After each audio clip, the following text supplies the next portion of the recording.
وہ بہت حسین صحابہ میں سے بہت صحیح حسین انسان تھے.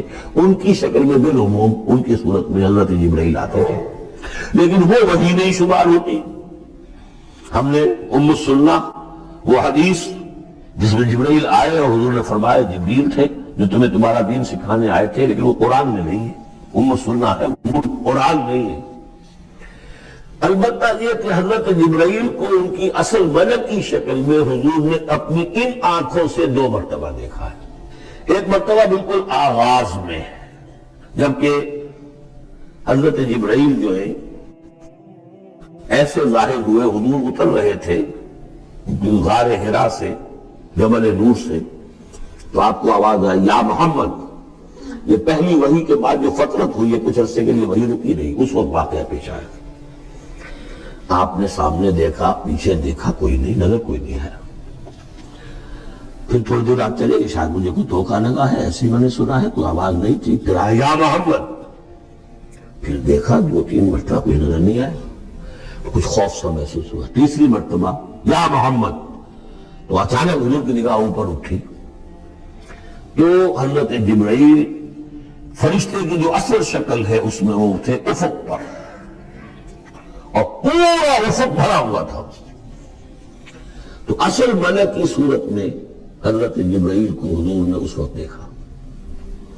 اور ایک دیکھا ہے پھر عند سدرۃ المنتہا، شب معراج میں، جب ساتھ آئے ہیں لے جانے کے لیے انسانی شکل میں تھے.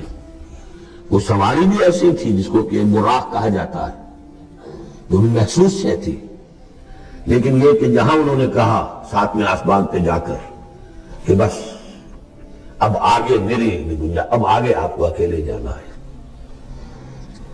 اس سے آگے اگر میں گزرا میرے پر جل جائیں گے.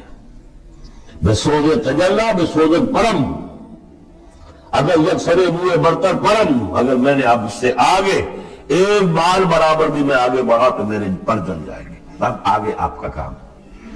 اس وقت بھی وہ ان کی اصل شکل میں ظاہر ہوئی، حضرت جبرائیل علیہ السلام. یہ بات اس لیے ضروری ہے کہ جیسے محدثین جو ہیں وہ اس کی تحقیق کرتے ہیں کہ حضور سے کس نے سنا، اس سے جو روایت کر رہا ہے کہ میں نے اس صحابی سے سنا جو تابعی ہے، آیا ان کی ملاقات بھی ثابت ہے کہ نہیں. تابعین کے طبقے کا ایک شخص وہ ہے کہ جس کی عمر ابھی 6 برس کی تھی کہ وہ صحابی فوت بھی ہو گئے، اور وہ کہہ رہا ہے میں نے ان سے سنا، تو پھر وہ حدیث جو ہے محدثین اس کو قبول نہیں کریں گے. تو دیکھتے ہیں کہ لنک جو ہے مضبوط ہونا چاہیے. روایت ہے نا عن فلاں عن فلاں عن فلاں، حضور سے فلاں صحابی نے سنا، اس نے سنا، اس تابعی نے سنا. یہ لنک جو ہے یہ ملاقات ثابت ہونی چاہیے. تو چونکہ جو حدیث اللہ ہے، یہ قرآن کیا ہے؟ حدیث اللہ. یہ حدیث ہے، احسن الحدیث اللہ الذی انزل احسن الحدیث کتابا متشابہا مثانیہ، یہ ہم پڑھ چکے ہیں سورہ زمر میں. اس حدیث کا یہ حدیث اللہ سے کس نے سنا؟ جبرائیل نے. جبرائیل سے کس نے سنا؟ محمد نے. تو ان کی ملاقات ثابت ہے. اصل ملکی شکل میں حضرت جبرائیل کا دیکھا جانا اس اعتبار سے بہت اہم ہے، اس لنک کو اسٹیبلش کرنے کے لیے اس کو یہاں پہ بیان کیا جا رہا ہے. ما ضل صاحبکم وما غوا، تمہارے یہ ساتھی ہے لوگوں، یہ محمد نہ بہکے ہیں اور نہ بے راہ ہوئے ہیں، نہ بھٹکے. وما ينطق عن الهوى، اور یہ جو کچھ کہہ رہے ہیں اپنے جی سے نہیں کہہ رہے، خواہش نفس سے نہیں کہہ رہے. ان هو الا وحی یوحی، نہیں ہے یہ مگر وحی جو ان کی طرف کی جا رہی ہے. علمہ شدید القوی، انہیں تعلیم دی ہے، سکھایا ہے اس نے جو بہت طاقتور والا ہے. یہاں حضرت جبرائیل ہے جو مراد ہے. علمہ شدید القوی، یہ قرآن کس نے سکھایا محمد کو؟ شدید القوی. ذو مرۃ، وہ بازور آور ہے. فاستویٰ، وہ سیدھا ہوا. وہو بالافق الاعلی، اور افق اعلیٰ کے اوپر وہ محمد کو نظر آ رہا تھا صلی اللہ علیہ وسلم. ثم دنا فتدلی، پھر ذرا نیچے کو لٹکا، قریب آیا. فکان قاب قوسین او ادنیٰ، اور پھر وہ اتنے قریب آ گیا کہ جیسے 2 کمانوں کا فاصلہ ہو یا اس سے بھی قریب. فَأَوْحَىٰ إِلَىٰ عَبْدِهِ مَا أَوْحَىٰ، پھر اس نے وحی کی اللہ کے بندے کی طرف جو وحی کی۔ وہ وحی کون سی تھی؟ وہ ہے اصل میں وحی رسالت۔ وحی نبوت جو تھی وہ تو شروع میں آ چکی، اس کے بعد یہ فترت ہو گئی تھی، کچھ وقفہ پڑ گیا تھا۔ شروع میں وحی جس سے کہ حضور کی نبوت کا ظہور ہوا ہے وہ تو ہے اقرا بسم ربک الذی خلق، خلق الانسان من علق، اقرا وربک الاکرم الذی علم بالقلم، علم الانسان ما لم یعلم۔ لیکن اب یہ سورہ مدثر کی آیات اس وقت نازل ہوئی، یا ایھا المدثر، جب حضور گھر آ گئے اور پھر آپ نے اپنی اہلیہ سے کہا، خوف زدہ تھے، جو بھی منظر دیکھا تھا، ملک کی شکل، فرشتے کی شکل، اب وہ تو حضور ہی نے دیکھا جو دیکھا، ہم تو نہیں سمجھ سکتے کہ آپ نے کیا دیکھا۔ لیکن یہ کہ اس کے بعد آپ آئے، آپ نے کہا مجھے کمبل اڑا دو، لحاف اڑا دو، لحاف اوڑھ کر آپ لیٹ گئے، تو پھر وہ وہی یا ایھا المدثر قم فانذر وربک فکبر، اے لحاف میں لپٹ کر لیٹنے والے کھڑے ہو جاؤ اور خبردار کرنا شروع کر دو لوگوں کو۔ اور تمہاری اس دعوت کا نقطۂ آغاز تو انذار ہے، اور اس کا ہدف دنیا میں تکبیر رب ہے، رب کو بڑا کرو، اس کی بڑائی منواؤ، اس کی بڑائی نافذ کرو۔ اس کا نقشہ کھینچا گیا ہے۔ علمہ شدید القویٰ ذو مرۃ فاستویٰ وہو بالافق الاعلیٰ ثم دنا فتدلیٰ فکان قاب قوسین او ادنیٰ فاوحیٰ الی عبدہ ما اوحیٰ ما کذب الفؤاد ما رأیٰ۔ جو کچھ انہوں نے دیکھا ان کے دل و دماغ نے اسے جھٹلایا نہیں، یہ نہیں کہا کہ نہیں یہ کیا ہے۔ دیکھیے ایسا ہوتا ہے کہ کوئی غیر معمولی سی بات آپ دیکھیں تو ایک شخص ہو جاتا ہے میں خواب دیکھ رہا ہوں، یہ حقیقت دیکھ رہا ہوں۔ آنچ نہیں بیم بے بیداریست تو یارم یاد خواب، اے اللہ جو میں دیکھ رہا ہوں، جو ہم دیکھ رہے ہیں، یہ بیداری میں دیکھ رہے ہیں، یہ خواب میں دیکھ رہے ہیں، وہ غیر متوقع چیز۔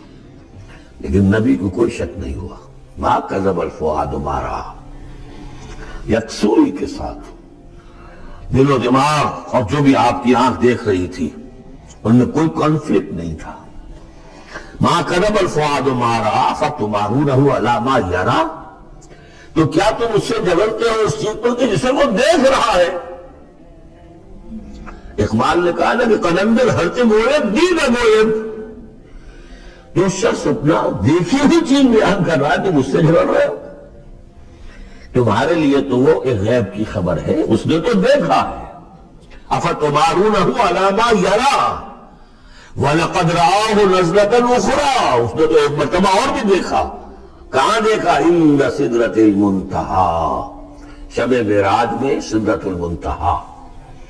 کوئی بیری کا درخت ہے، وہ کیسی بیری ہے؟ ساتویں آسمان کی بیری، وہ آخری حد ہے، مخلوق کوئی اس سے آگے نہیں جا سکتے۔ اس سدرۃ المنتہیٰ، منتہا نہایت، حد، جہاں کہ حد ہو گئی، وہاں تک حضور پہنچے ہیں، سدرۃ المنتہیٰ تک۔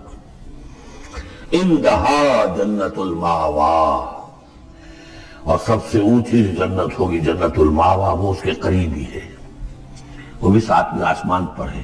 یہ تو درجہ بدرجہ ترقی ہوتی جائے گی نا۔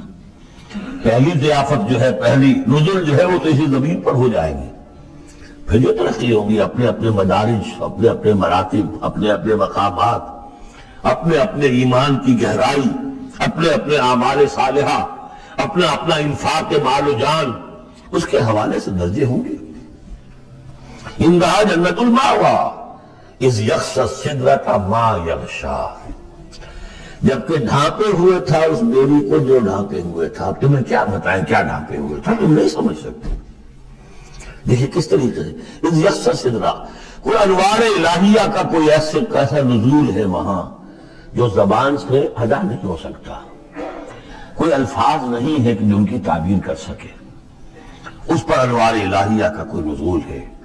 اذ یغشی السدرۃ ما یغشی، جبکہ چھایا ہوا تھا اس بیری کے اوپر جو چھایا ہوا تھا، جبکہ ڈھانپا ہوا تھا اس بیری کو جس نے ڈھانپا ہوا تھا۔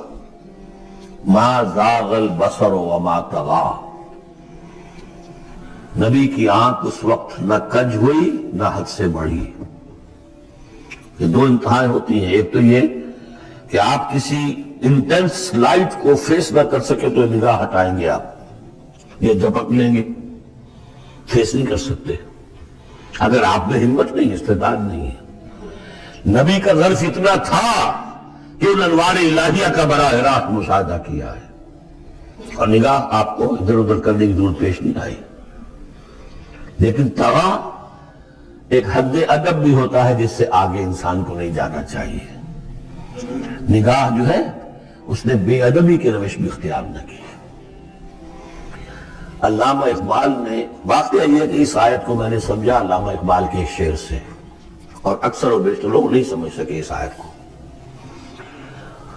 ذوق و شوق کے نام سے جو ان کی نظم ہے اقبال جبریل میں، وہ میرے نزدیک ان کے شاعرانہ جو ان کی استعداد ہے اس میں بلند ترین نظم ہے وہ۔ جہاں تک پیغام ان کا جو ہے امت مسلمہ کے لیے، اس کے لیے ابلیس کی مجلس شورا، وہ کلائمیکس ہے، اور وہ ہے بھی ان کے آخری زمانے کی نظم ہے، سن 36 میں انہوں نے کہی ہے۔ اس کے بعد تو بیماری اتنے رہے ہیں، بہت کم اشعار کہے، لیکن اس میں ذوق و شوق میں ایک شعر ہے: عین وصال میں مجھے حوصلہ نظر نہ تھا، عین وصال میں مجھے حوصلہ نظر نہ تھا، گرچہ بہانہ جو رہی میری نگاہ بے ادب، میری نگاہ بے ادب بہانہ تلاش کرتی رہی کہ میں مشاہدہ براہ راست کروں، حالانکہ عین وصال ہے اس وقت، لیکن یہ کہ میرے اندر حوصلہ نہ تھا کہ میں حسن کا براہ راست مشاہدہ کر سکوں۔ عین وصال میں مجھے حوصلہ نظر نہ تھا، گرچہ بہانہ جو رہی میری نگاہ بے ادب۔ یہاں ان دونوں چیزوں کے برعکس بات ہے جو اقبال اپنے بارے میں کہہ رہا ہے۔ میں تو بے ادب بھی ہوں، اور میں تو چاہتا تھا کسی طریقے سے حد ادب سے تجاوز کر کے دیکھوں، لیکن میرے اندر تو حوصلہ نہیں تھا۔ محمد میں وہ حوصلہ تھا، دیکھا ہے، براہ راست دیکھا ہے، نگاہ جما کر دیکھا ہے، لیکن ایک حد سے تجاوز نہیں کیا، حد ادب کے اندر رہے۔ ما زاغ البصر وما طغى لقد رأى من آیات ربہ الکبریٰ، دیکھا انہوں نے اپنے رب کی عظیم ترین آیات کو۔ تو وہاں جا کر جو مشاہدہ ہوا ہے وہ تو اللہ کی عظیم ترین آیات کا ہے، اور اسی سے در حقیقت دلیل ہے ام المومنین حضرت عائشہ صدیقہ رضی اللہ تعالی عنہ اور حضرت عمر رضی اللہ تعالی عنہ کا جو قول ہے۔ شب معراج میں بھی حضور نے اللہ کو نہیں دیکھا، اللہ کی عظیم ترین آیات کو دیکھا، جو تجلی تھی اس وقت اللہ کی۔ حضرت عائشہ صدیقہ کا کہنا تو یہ ہے کہ نور اللہ یرا، اور نور ہے، دیکھے کیسے جا سکتا ہے۔ بہرحال وہاں بھی قرآن جو کہہ رہا ہے وہ یہ کہہ رہا ہے کہ اللہ کو دیکھا نہیں، جیسے کہ وہ جو شب معراج میں پہلا سفر کا حصہ تھا زمینی، مسجد حرام سے مسجد اقصی تک، سبحان الذی اسریٰ بعبدہ لیلا من المسجد الحرام الى المسجد الاقصی الذی بارکنا حولہ لنریہ من آیاتنا، وہاں پر بھی اللہ نے اپنی آیات کا مشاہدہ کرایا، لیکن وہ زمینی آیات ہیں اللہ کی، وہ برکات جو ہے زمینی ہیں۔ یہ تجلی جو ہو رہی ہے یہ ہو رہی ہے اس سدرۃ المنتہا پر، آخری حد ہے، مخلوق کی آخری حد ہے، اس سے آگے کہ یہ حرم ہے، حریم ذات ہے اللہ کی، جس میں کسی غیر کا کوئی دخل ممکن نہیں۔ اس حد پر جا کر جو وہاں تجلی